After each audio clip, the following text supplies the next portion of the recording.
আজ আপনাদের একটা রাজধানীর কাহিনী বলবো, যদিও তার মেয়াদ বছরে মাত্র 6 মাসের জন্য। তাতে কি, সারা বছর জায়গাটা যেন নানান রূপে ধরা দেয় পর্যটকদের কাছে। শ্রীনগর জম্মু কাশ্মীরের গ্রীষ্মকালীন রাজধানী, যাকে প্রাচ্যের ভেনিসও বলা হয়। ঝিলম নদীর তীরে অবস্থিত জায়গাটা যেমন তুষারপাতের সঙ্গে সাক্ষাৎ করিয়ে দিতে পারে, তেমনি এখানে থাকা স্মৃতি থেকে বাতাসের গন্ধ পরিতৃপ্ত করে তোলে আমাদের।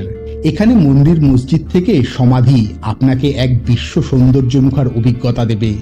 ডাল লেকে শিকারায় বয়ে চলা আর হাউসবোটে রাত কাটানোর অভিজ্ঞতা বাড়তি থ্রিল এনে দেয় ভ্রমণ পিপাসুদের। আর তো মাথা উঁচু করে দাঁড়িয়ে থাকা লক্ষ লক্ষ টিউলিপ যেন চারিদিক রাঙিয়ে তোলে। সত্যি কি নেই সেখানে। উচ্চতর উচ্চতায় লেক বরাবর ট্রেকিং থেকে স্বাধীন ভারতের ঐতিহাসিক সব স্মৃতি। তাই তো কাশ্মীর ঘুরতে গেলে 2 দিন শ্রীনগরে থাকাটা কিন্তু মাস্ট। আর এই 2 দিন কিভাবে আর কোথায় কোথায় ঘুরবেন সেই সমস্ত তথ্যই দেব আজকের ভিডিওয়ে। তো চলুন আজ ভালো করে শ্রীনগরটা ঘুরে দেখি।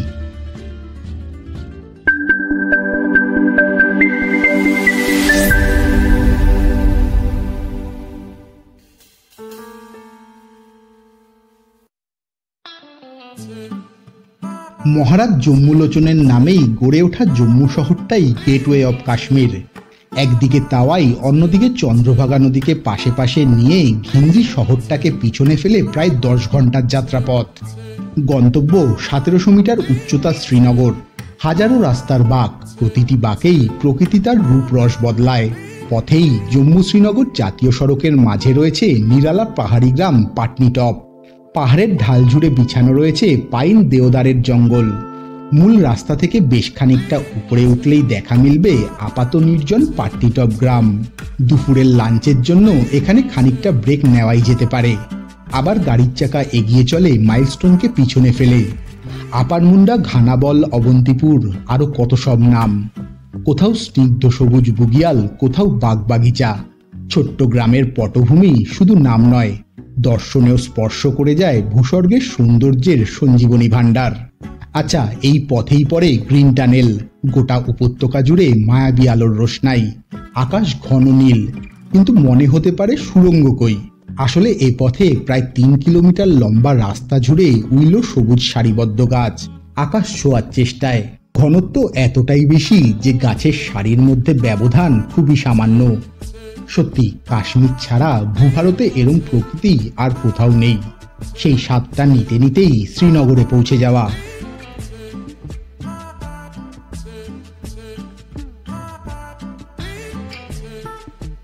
বহু প্রাচীন এই নগরীর নির্মাণ করেন সম্রাট অশোক। সম্রাট অশোক তার কন্যা চারুমতিকে নিয়ে দেশ ভ্রমণে বেরিয়ে শ্রীনগরের সৌন্দর্যে মুগ্ধ হয়েছিলেন। মেয়ের অনুরোধেই তৈরি হয়েছিল বিহার, তৈরি হলো জনপদ।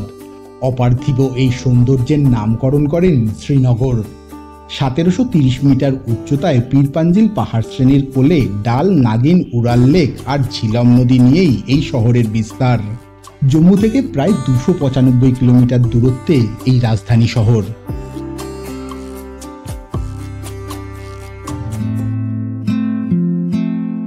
শ্রীনগরের প্রাণ এই বিশাল ডাল লেক।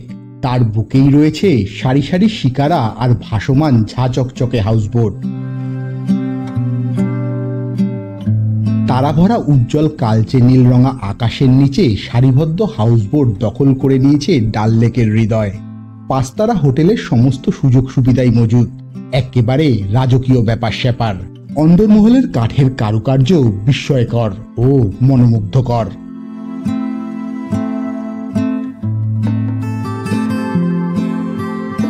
একসময় এই ডাল লেক ছিল প্রায় 40 ফুটের মতো গভীর। আজ তা এসে দাঁড়িয়েছে 10 থেকে 15 ফুটে। ডাল লেকের বিস্তারও ছিল প্রায় 75 কিলোমিটার, তা এখন এসে ঠেকেছে 25 কিলোমিটারে।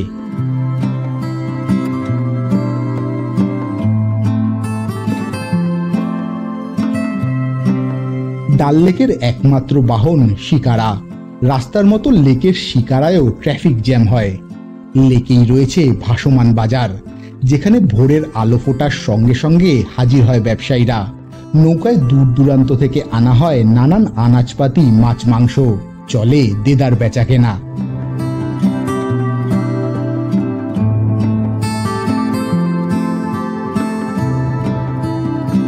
ভাসমান এক মহল্লা বললেও ভুল বলা হবে না।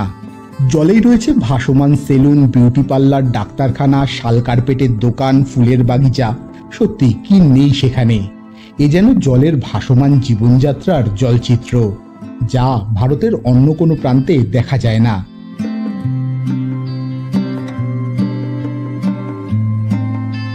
ডাল লেকই শহরের প্রাণভোমরা। ২৬ বর্গ কিলোমিটার তার শরীরে ৩টে দ্বীপ রয়েছে: কবুতরখানা, তর্তিমার এবং নেহেরু পার্ক। শিকারায় করে সারাদিন ঘুরে দেখে নেওয়া যায় এই লেক মহল্লা।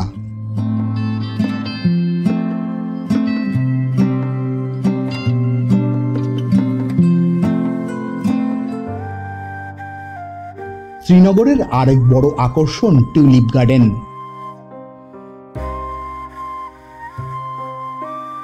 একটা সময় অমিতাভ বচ্চন আর রেখার ইয়ে কাহা আ গায়ে হাম গানটার শুট এই বাগানে হতেই যেন জায়গাটা পর্যটকদের মনে আরো বেশি করে জায়গা করে নিয়েছে। তবে মাত্র ২ মাস খোলা থাকে এশিয়ার এই সব থেকে বড় টিউলিপ উদ্যান, ইন্দিরা গান্ধী টিউলিপ গার্ডেন।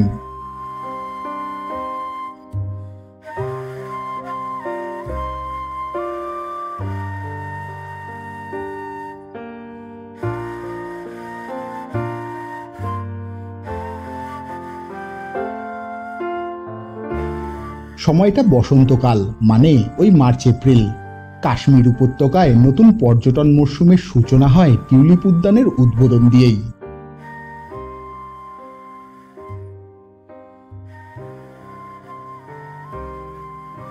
আগে এর নাম ছিল সিরাজবাগ।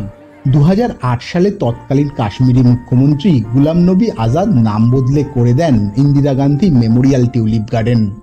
জবরওয়ান রেঞ্জের তলদেশে ধাপে ধাপে গড়ে উঠেছে ৩০ হেক্টর জায়গা জুড়ে থাকা এই বাগান।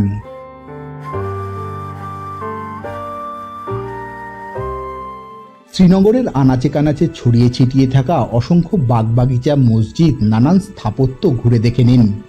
লেকের পাড় ঘেঁষে বুলেভার্ড রোডের এক প্রান্তের পাহাড়ের মাথায় শঙ্করাচার্যের মন্দির, অন্য প্রান্তে হরিপর্বতের পাহাড়ের চূড়ায় প্রাচীন দুর্গ, যা বর্তমানে সেনাবাহিনীর দখলে।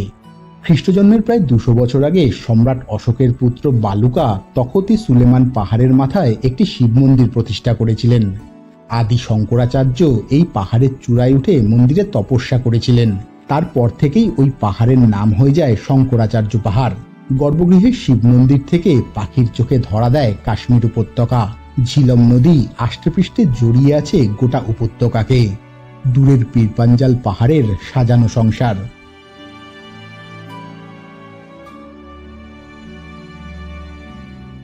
শহর থেকে ৫ কিলোমিটার দূরে ইন্দো সিরামিক স্থাপত্য শৈলীর জামা মসজিদ। ১৩৮৮ সালে সুলতান সিকান্দার শাহ এই মসজিদ তৈরি করেন। মসজিদটি পরপর ২ বার ভস্মীভূত হয়। ডোগরার রাজা প্রতাপ সিং এই মসজিদের সংস্কার করেন। ডাল লেকের পশ্চিম পারে হজরতবল মসজিদ। আজ থেকে প্রায় ১০০০ বছর আগে মদিনা থেকে হজরত মোহাম্মদের পবিত্র কেশ এই মসজিদে সংরক্ষিত করা হয়।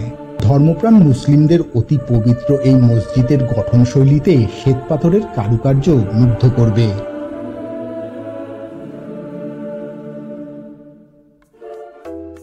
পাহাড়ের কোলে চশমে শাহী, সম্রাট শাহজাহানের আমলে তৈরি এক অসাধারণ রাজকীয় উদ্যান। গোলাপের নানান প্রজাতি সেই ফুলের বাসরে। দূরের পাহাড়কে কুর্নিশ, নানান প্রজাতির মেলা। একসময় এখানে বৌদ্ধ মঠ ছিল। পরবর্তীকালে শাহজাহানের জ্যেষ্ঠ পুত্র দারাসুকো এই চশমে শাহীকে জ্যোতিষচর্চার কেন্দ্রে পরিণত করেন। দূরের পাহাড় থেকে নেমে আসছে জলধারা। প্রবাদ আছে এই প্রস্রবণের পবিত্র জল পান করলে অনেক রোগেরই উপশম হতো। চশমে শাহী থেকে ৩.৫ কিলোমিটার দূরে আরেক রাজকীয় উদ্যান নিশানবাগ। পাহাড় ও ডাল লেকের ধাপ কেটে তৈরি হয়েছে। সম্রাট জাহাঙ্গীর তার প্রিয়তমা স্ত্রী নূরজাহানের জন্য এই প্রমোদ কাননটি তৈরি করেছিলেন। নানান বাহারি ফুলের বিছানার সুগন্ধি হিমেল বাতাসের মমগন্ধ। গোটা উদ্যানের পরিচর্যার জন্য রয়েছে ঝর্ণা আর ফোয়ারার জল। আর রয়েছে দচিগ্রাম বন্যপ্রাণী অভয়ারণ্য। পর্বত দ্বারা বেষ্টিত এবং তৃণভূমি ও পাথুরে পর্বত গোত্রের সঙ্গে চিহ্নিত অভয়ারণ্যটি প্রায় ১৪১ বর্গ কিলোমিটার এলাকা জুড়ে বিস্তৃত রয়েছে। 1981 সালে জাতীয় উদ্যান হিসেবে ঘোষিত হয় জায়গাটা। অভয়ারণ্যটি বৈচিত্র্যময় উদ্ভিদ ও প্রাণীকুলের আশ্রয়স্থল। বিশেষত অ্যালবিফৌনা প্রজাতি ও হাঙ্গুলা বা কাশ্মীরি হরিণ রয়েছে এখানে। উদ্যানটিতে প্রবেশের জন্য বিশেষ অনুমতির প্রয়োজন। এবার বলি বছরের কোন সময় গেলে কি কি দেখতে পাওয়া যায়। আসলে শ্রীনগরে সারা বছরই মনোরম আবহাওয়া থাকায় পর্যটকরা যে কোনো সময় চলে যেতে পারেন। তবে এপ্রিল থেকে মে বসন্তকাল, এই সময় ফুলে ভরা ভ্যালি, টিউলিপ ফুলও দেখতে পাওয়া যায়। আর শীতের পর বলে বরফও দেখতে পাওয়া যায় অনেক। তবে সেপ্টেম্বর থেকে অক্টোবর শরৎকাল, তাই এই সময় বরফ কিছুটা কম থাকে, যদিও উপরের দিকে গেলে পাওয়া যাবে। যেমন গুলমার্গের গন্ডোলায় দ্বিতীয় ফেজে গেলে আর সোনমার্গের থাজিয়াস হিমবাহে, তবে এই সময় ফল পাওয়া যাবে। গাছে গাছে আপেল ঝুলে থাকবে, আর তার সাথে দেখা যাবে চিনার গাছের রঙিন রূপ। আর ডিসেম্বর থেকে ফেব্রুয়ারি মানে তো শীতকাল, এই সময় দেখবেন সাদা শুভ্র পাহাড়, চারিদিকে শুধু বরফ আর বরফ, আর তো স্নোফল রয়েছে। তবে শীতকালে অসুবিধাও অনেক।